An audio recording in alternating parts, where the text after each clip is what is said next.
This day and time. What happened today, years ago? One knows. June 18th. Waterloo. The culmination of that short campaign. After Ligny, Napoleon hadn't destroyed the Prussians. This now made that crucial retreat north to Wavre. Wellington, after Quatre Bras, pulled back south to a strong defensive position near Waterloo, on the ridge of Mont Saint-Jean. And Napoleon split his forces. He did.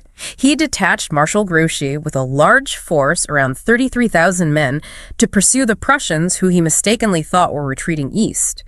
Then he took his main army, about 72,000 troops, 246 guns, to attack Wellington before Blücher could arrive.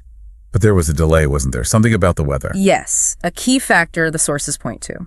Heavy rain the night before, June 17th, turned the ground into thick mud.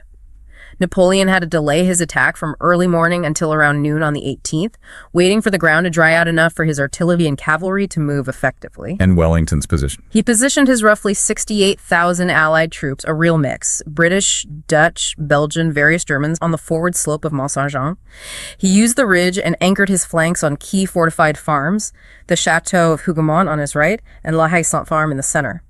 The French had to attack uphill, across that muddy ground. How did the battle start? Around 11:30 a.m., French artillery bombardment, then an attack on Hougoumont.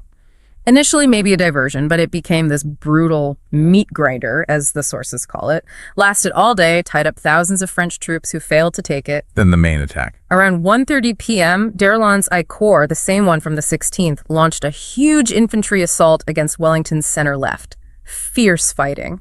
Allied infantry under Picton held on desperately. And the British cavalry countercharged. Yes. Uxbridge led the British heavy cavalry household and Union brigades.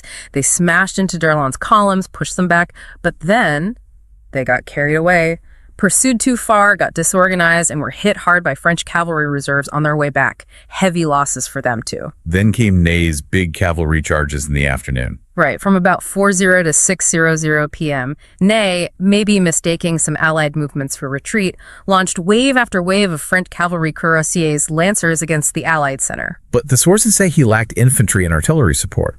Exactly, and the Allied infantry formed those squares again. Square after square held firm. The cavalry charged, recoiled, charged again, but couldn't break the squares.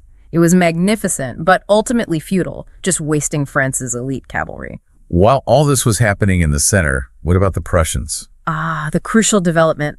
Around 4:30 p.m., Blücher's Prussians started arriving on Napoleon's right flank, coming from Wavre. Napoleon was forced to commit troops, including his young guard, to hold them off at the village of Plancenoit. His flank was now under serious